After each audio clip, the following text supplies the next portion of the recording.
Passo a palavra a Vossa Senhoria para que faça o seu depoimento inicial durante 20 minutos. Bom dia a todos. Um dia muito especial para estar aqui hoje. Depois de 8 meses, é a primeira oportunidade que tenho de poder trazer a verdade acerca dos fatos do período eleitoral e o pós-período eleitoral em razão dos bloqueios nas rodovias federais. Então, agradeço muito, senhor presidente, qual o cumprimento, deputado Arthur Maia, o senador Cid Gomes, hoje substituído pelo deputado Evair de Mello, o senador Magno Malta, que é o segundo presidente, e a senadora Elisiane Gama, que é a relatora desta comissão. Cumprimento também todos os senadores e deputados federais aqui presentes.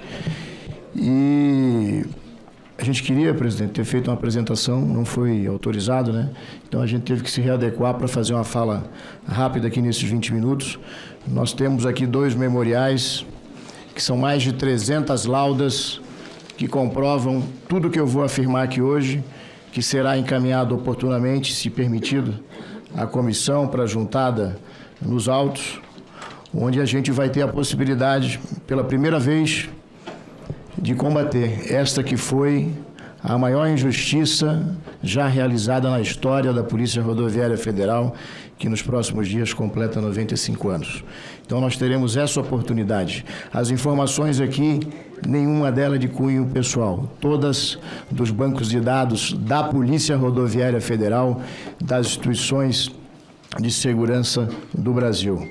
Eu acho que hoje os nossos policiais rodoviários federais, que há tempo, há 8 meses, têm estado muito triste. Uma instituição soberana, uma instituição de Estado, uma instituição que nasceu para salvar vidas no Brasil, uma instituição que nos últimos anos se destacou. Nos últimos 4 anos, por exemplo, são dados internacionais, somos a instituição que mais apreendeu droga no mundo. Apesar de termos apenas 2% do efetivo policial no Brasil, fomos a instituição que nos últimos anos mais combateu os crimes ambientais. A instituição que mais defendeu os direitos humanos com a retirada de trabalhadores escravos em diversas regiões do Brasil. A apreensão de arma, o trabalho contra a pedofilia. No ano passado fomos reconhecidos pela CGU como o órgão mais transparente do Brasil. E ainda em 2022 fomos reconhecidos pela Secretaria Digital do Governo Federal como o órgão com mais avanço tecnológico do Brasil em sua história. Então, uma instituição que cuida das pessoas, que tem isso desde a sua formação, uma instituição que talvez a que mais trabalhou na defesa do SUSP, que é o novo sistema de segurança pública, com mais de 350 convênios assinados com polícias estaduais e polícias guardas municipais nos últimos anos. Mas eu irei falar, a princípio, né, o que eu tenho informações aqui é do dia da eleição, né, primeiro e segundo turno, e os fatos posteriores, e naturalmente se tiver alguma coisa relacionada a 8 de janeiro também, irei responder. Mas nessa data, né, 8 de janeiro, inclusive, eu já estava fora do cargo de diretor-geral e também já estava fora da instituição, porque eu me aposentei ainda no mês de dezembro. Relacionado aos fatos, é uma breve, muito breve afirmação que eu farei aqui e estarei pronto depois para provar todas as afirmações em razão desses documentos que estão aqui e as informações que estão na minha memória daquilo que eu tomei conhecimento. Então, farei alguns tópicos aqui para facilitar o entendimento dos senhores, né? O que se falou muito é que a PRF, no segundo turno da eleição, direcionou a sua fiscalização para o Nordeste brasileiro. Entendeu? Isso não é verdade. Não é verdade porque o Nordeste brasileiro é o local que nós temos 9 estados, 9 superintendências, temos a maior estrutura da PRF no Brasil, a maior quantidade de unidades da PRF. No estado do Nordeste também se encontra hoje lotado, há muito tempo, o maior efetivo da instituição. É no Nordeste brasileiro também que está a maior malha viária de rodovias federais do Brasil, está no Nordeste brasileiro. O Nordeste brasileiro também, onde a gente tem a maior quantidade de acidentes com vítimas de todas as regiões do Brasil. É o Nordeste também que tem a segunda maior frota de ônibus do Brasil. Se a gente retirar a cidade de São Paulo da região Sudeste, o Nordeste é a região que tem a maior frota de ônibus ou vans do Brasil. O Nordeste também é onde, infelizmente, nas últimas 5 eleições, foram feitas a maior quantidade de prisões acerca de crimes eleitorais, nas 5 eleições. É no Nordeste também que a gente tem o maior registro de apreensão de arma de fogo, e devemos lembrar que na última eleição foi proibido, né, o trânsito e a aproximação de zonas eleitorais de pessoas armadas, mesmo aqueles que tinham porte. Então a PRF tinha também essa obrigação. E lembrar que as polícias ostensivas trabalham com georreferenciamento e estatística.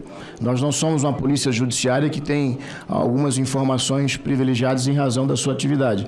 Então nós trabalhamos sempre em cima de georreferenciamento e em cima de estatística.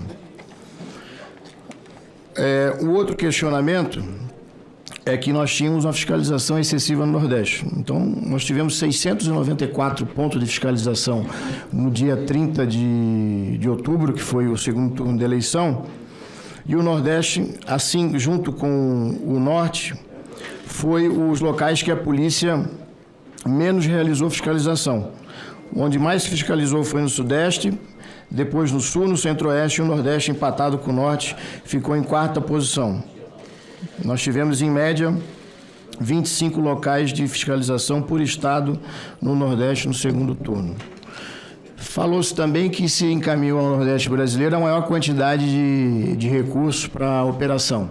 Seria natural que se lá se encaminhasse o maior, porque se tem o maior efetivo, é natural que em número absoluto, quando você bota um percentual, você vai ter uma quantidade maior de pessoas a convocar, de viaturas para utilizar, mas isso também não é verdade. O Nordeste ficou em 3º lugar na média nacional do repasse de recursos.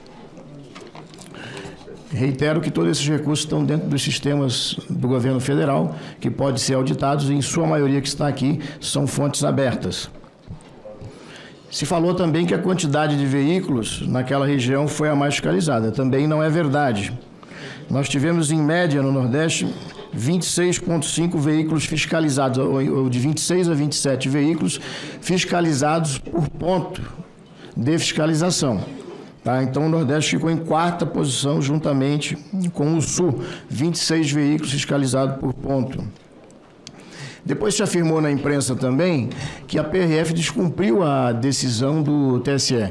E aí é importante a gente esclarecer tudo o que ocorreu, porque, infelizmente, uma pequena parte da mídia brasileira não difunde as informações por completo. Então, nós temos 2 situações. Temos uma ADPF, que de relatoria do ministro Barroso, que autorizou todas as frotas municipais ou a serviço dos municípios e também ônibus de concessionárias, ônibus da área escolar, da saúde, que fossem autorizados a fazer transporte de eleitores no dia da eleição.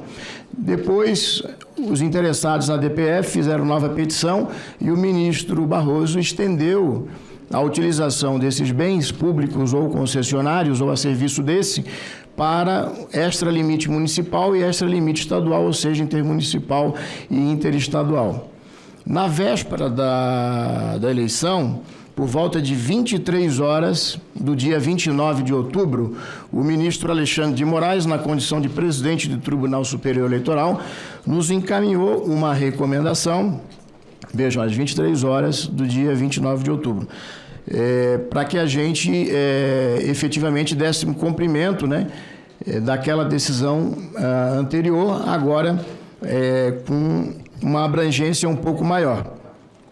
Rapidamente, em apenas 2 horas, a gente já encaminhou isso, está aqui os documentos, todos encaminhados para todas as autoridades no Brasil, todas as superintendências em difusão, determinando o fiel cumprimento da decisão do ministro Alexandre de Moraes e ratificando a decisão da ADPF relatada pelo ministro Barroso.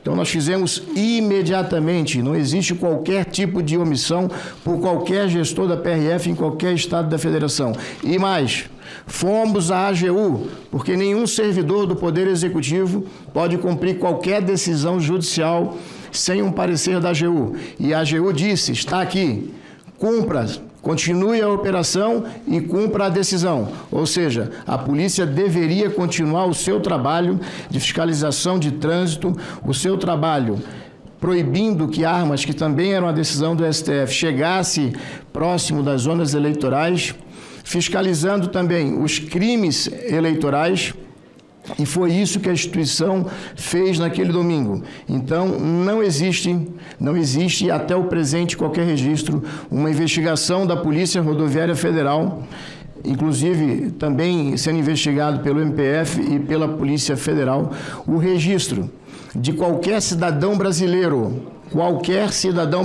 apenas um, que deixou de votar no dia 30 pelo um trabalho de fiscalização da Polícia Rodoviária Federal. Não existe nos registros que são auditáveis da Polícia Rodoviária Federal.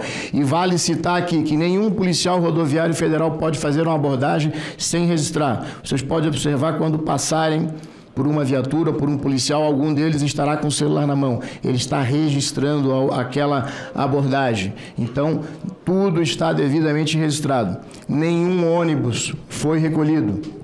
Há de se destacar também, e o ministro Barroso destaca isso na sua decisão, que os ônibus eram para eleitores. Não poderia haver qualquer tipo de diferenciação do candidato A ou do candidato B.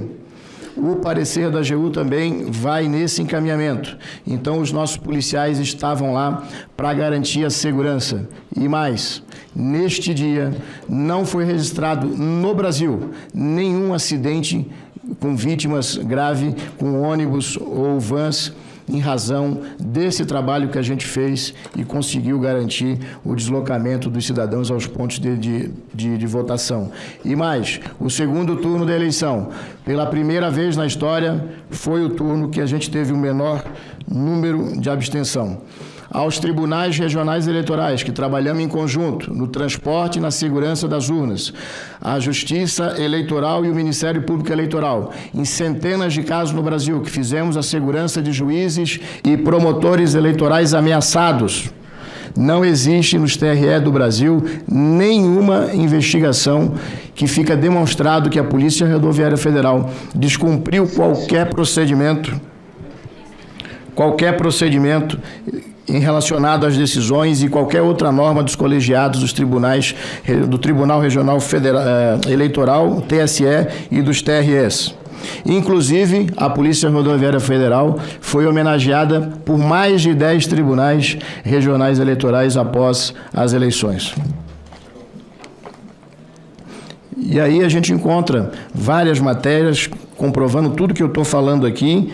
Inclusive, na semana passada, o MPF, lá no Pernambuco, arquivou mais um procedimento, porque não foi encontrado nada que desabonasse a conduta dos nossos policiais. Mas como que iniciou toda essa situação? Eu explico aos senhores. A gente vinha trabalhando dentro da instituição, nós passávamos um momento difícil, um momento de descontentamento de parte do público da instituição. Por quê? Em 2019 foi aprovada a reforma da Previdência, que trouxe muito prejuízo aos policiais civis da União, dos estados e dos municípios. Então, muitos policiais já haviam um descontentamento muito grande. Segundo, foi prometido que no ano de 2019 a instituição receberia uma carreira melhorado, ou seja, um salário melhor, haveria um reconhecimento, uma organização, e o Ministério da Economia não aprovou. E isso criou um grau de descontentamento muito grande na instituição. Além disso, nós chegamos a 13 mil policiais nos últimos 4 anos, foi o maior ingresso de policiais na história. Grande parte dos nossos policiais também eram eleitores do eleito presidente Lula. Além disso, é um crime impossível, que não ocorreu e não tem como. Como que nós falaríamos com 13 mil policiais no Brasil, explicando qual era a forma criminosa de operar, sem ter uma conversa por WhatsApp, Telegram, sem ter uma reunião com esses policiais em qualquer delegacia do Brasil, sem ter um e-mail enviado, Será se nenhum desses policiais, que é um número grande de policiais na Polícia Rodoviária Federal, que são de ideologia progressista, de esquerda, será se esse grande efetivo que vão ter que trabalhar mais 7, 8 anos em razão da reforma da Previdência, nenhum participou, ouviu no corredor alguma coisa? Não tem como fazer uma situação dessa, envolver 13 mil policiais lá em Chapuri, no Acre, em Tartarugazinho, lá no Amapá, lá em Uruguaiana, no Rio Grande do Sul, sem ter uma simples conversa de corredor. Eu tenho certeza, nossos policiais são honestos. Hoje, para passar no concurso da PRF, é mais de 1.000 candidatos por vaga. E na PRF, ou em qualquer órgão federal, vocês podem ter certeza que ninguém consegue fazer uma trama dessa sem ser juntado provas, sem ter... Então, isso não existe. Isso não existiu. Mas é fantasiosa. Mas como que isso ocorreu? Está aqui. Nós temos aqui, o primeiro colega já foi à imprensa assumir em público que na manhã do dia 30 entrou em grupos de parlamentares dos partidos que apoiavam o presidente, o candidato à época, agora presidente Lula, entrou em grupos de policiais de um grupo que se denomina antifascistas, entrou em grupos, falta 4, da sua universidade, enfim, e começou a espalhar essas informações, e isso foi disseminado rapidamente, com 3 matérias que se destacaram, e a gente foi investigar. Um era o prefeito lá na Paraíba, Caeté, né? Caeté. Desculpa, eu não lembro, está aqui o nome da cidade. Cuiuté. Mentiu descaradamente e já foi processado.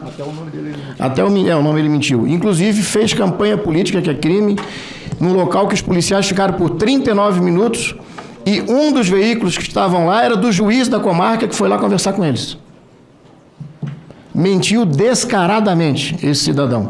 O outro, uma senhora que estava dentro de um ônibus lá em Benevides. Está o registro aqui, não tem como burlar. O ônibus ficou parado por 14 minutos no local, com o tacógrafo estragado, e a polícia ainda fez a escolta do ônibus até a área de votação. Ninguém deixou de votar.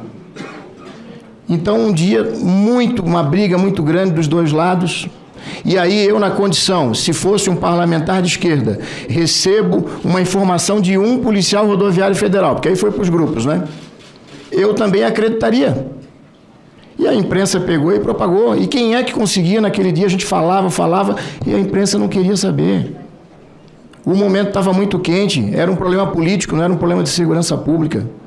O que fizeram com a instituição, esses policiais, que é um grupo muito pequeno, são covardes.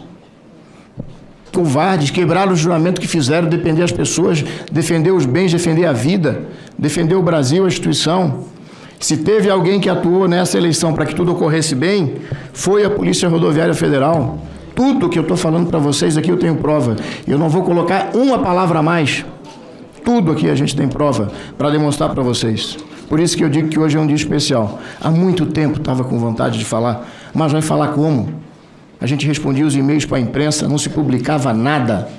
Pelo contrário, queria humilhar as pessoas, chamar uma instituição dessa aqui honrada.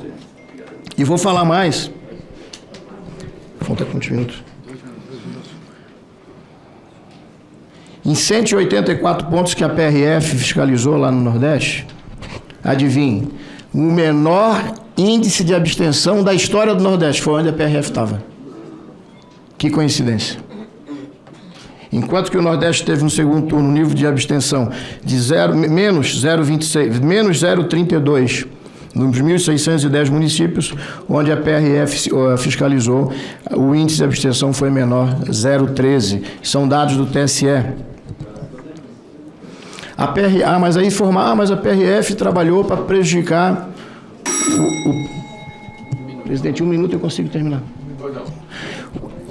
A PRF atuou em locais específicos para prejudicar o candidato atual presidente Luiz Inácio Lula da Silva.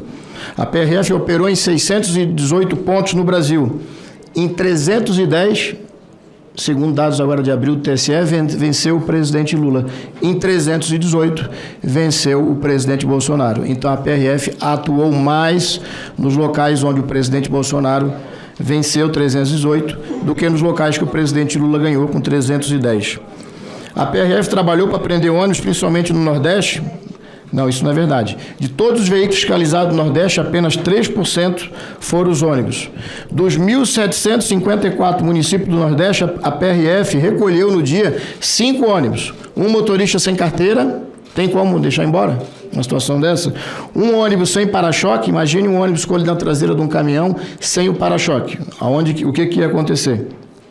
Um com o vidro quebrado, e um ônibus que estava sem retrovisor. Não há a mínima condição de um policial liberar um veículo desse para... Inclusive, um dele estava vazio, nem estava levando eleitor. Era da empresa que limpava a rodovia lá. Não tinha condição. E o que fez os policiais? Deram as condições para o transbordo e todas as pessoas foram votar. Já falei que, infelizmente, nas 4 eleições, mais de 50% dos crimes eleitorais são no Nordeste, mais de 10 milhões no Brasil recolhido, acho que é um dado importante saber de quem era esse dinheiro, mais de 10 milhões a PRF apreendeu. Depois, o finalzinho aqui já, presidente. A PRF foi omissa no dia 31/10 e seguinte, antes do ministro Alexandre de Moraes, na segunda-feira, tomar a decisão, que foi extremamente importante para a PRF, porque fez os outros órgãos federais, estaduais, municipais se mexerem. Porque nas prefeituras... 30 segundos, presidente, se eu permitir. É muito importante essa informação. Então fala de 30 segundos. Os prefeitos guardaram as máquinas e os caminhões, o pessoal tocava fogo na rodovia, para não ajudar a gente. Nos estados, todo mundo tirou o time.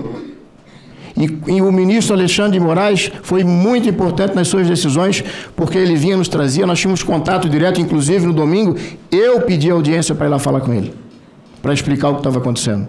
Mentira o que a imprensa falou aí. Eu que fui lá. E o ministro foi solidário com a instituição. Façam o que é correto. E às 17 horas ele deu a entrevista e explicou o que tinha acontecido. Então, antes da decisão dele de segunda, já é dia 1º de novembro, nós já tínhamos aplicado 900 multas no pessoal que estava trancando a rodovia. Mais de 20 milhões, um total de 10 mil multas aplicadas. Todas as lideranças foram identificadas antes da decisão, com 24 horas. De 50 pessoas, 5 pessoas foram presas. 150 locais foram interditados, desinterditados em 24 horas, num total de 1.300. A greve de 2018, quando o presidente Temer fez uma GLO, foram 270 pontos. Nós chegamos a 1.300. Isso não existe na história mundial. Isso aqui é científico, está aqui, ó, um registro com 1.300 pontos. Nessas 24 horas solicitamos interdito probitório para a AGU tomar as providências da Justiça Federal. E convocamos, fechamos a Superintendência, a Academia Nacional, as nossas delegacias e colocamos todos os policiais nas estradas e conseguimos vencer aquela grande luta, muitas vezes sozinhos. Muitas vezes sozinhos. Eu poderia ficar aqui 3 horas falando, porque a gente tem muito nada para falar. Obrigado, presidente, obrigado, relator, aos demais membros da mesa, senhores senadores e deputados federais. Então, senhor Silvinei, gostaria que você me dissesse o seu nome completo e também a sua formação acadêmica.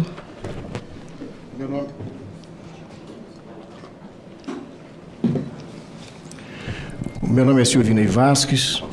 Eu sou graduado em Economia pela Universidade Federal de Santa Catarina, sou graduado em Administração pela Universidade do Estado de Santa Catarina, sou graduado em Direito pela Universidade do Vale do Itajaí de Santa Catarina, sou graduado em Segurança Pública pela Universidade do Sul de Santa Catarina, tenho 7 pós-graduações e especializações, uma na área de Logística, em Segurança Pública, em Direito Criminal, em Estudos Superiores, em Transporte, e o MBA em Gestão Empresarial. Sou mestre em Administração na área de Gestão de Pessoas e concluí todos os créditos de doutorado em Direito na Universidade Católica da Argentina. E na área de formação técnica, eu possuo todos os cursos que a Polícia Rodoviária Federal disponibilizou, desde o início da minha carreira, com cursos destacados também nos Estados Unidos, na SWAT, em Los Angeles, em 1999, e também no Departamento de Estado americano, no ICE, nos crimes transfronteiriços, no ano 2015, se destacam. Mas eu tenho mais de 20 cursos policiais e recebi na minha carreira mais de 100 comendas de reconhecimento pelo trabalho que eu fiz nesses 29 anos de serviço público policial e 6 anos no comércio. Eu trabalhei 35 anos da minha vida e trabalho desde os 12 anos de idade com carteira assinada. Fui comerciário até os 18 anos, depois entrei para as instituições policiais. O seu mestrado que o senhor faz referência ao mestrado feito na Espanha? Eu fiz o mestrado foi especificamente? Na Espanha. Fiz qual área? Na Espanha, na área de administração. Esse mestrado, ele recebeu um custo da ordem de R$144 mil, custeado pela própria Polícia Rodoviária Federal? Não, paguei do meu bolso. Isso aí não existe. Isso aí fake news foi lançado. Não tem a informação, não consta a informação, o senhor não reafirma, então, que houve um custeio por parte da Polícia Rodoviária Federal. Reafirmo nem deste curso da Espanha e de nenhum outro curso. Eu reafirmo para a senhora que o mestrado que eu fiz eu paguei com recurso próprio e que essa matéria é uma fake news de um mestrado que a Polícia Rodoviária Federal encaminhou vários colegas, mas eu não participei desse mestrado. Infelizmente, não deu tempo. Se tivesse, eu iria, porque acho que mereço. Trabalhei 30 anos. E a gente já mandou fazer mestrado no exterior, mais de 100 policiais. Mestrado, doutorado.